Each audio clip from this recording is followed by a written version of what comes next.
Lăudă pe Domnul și Ioane Sfânt.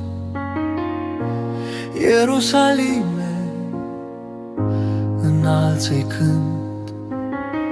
El întărește porțile tale și binecuvântarea-i nu are hotare.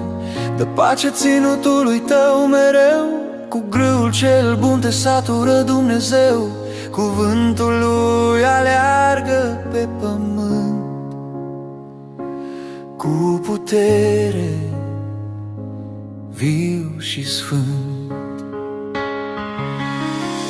Lăudați pe Domnul, Domnul cel viu, numele Lui e scurt și pustiu, nu-i locul unde El.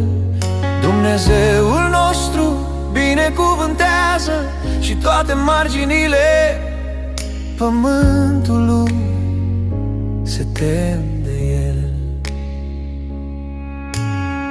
El dă zăpada albă ca lână, bruma o presară ca cenușa, gheața o aruncă în bucă. Cine poate sta înaintea Lui? Frați, își trimite cuvântul și totul se topește. Vântul lui suflă, apa pornește, legile sale ni le-a descoperit. Un Dumnezeu sfânt, neprihănit.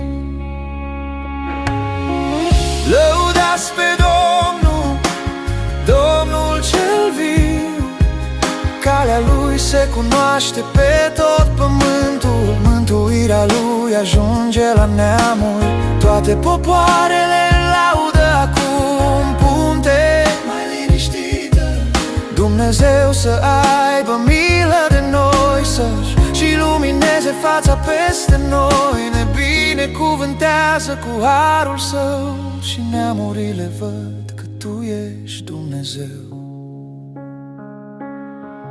Se bucură neamurile, se veselesc, că Tu judeci drept și povățuiești pământul. Își dă roadele din nou, Dumnezeu ne binecuvântează, slăvit să fie Domnul.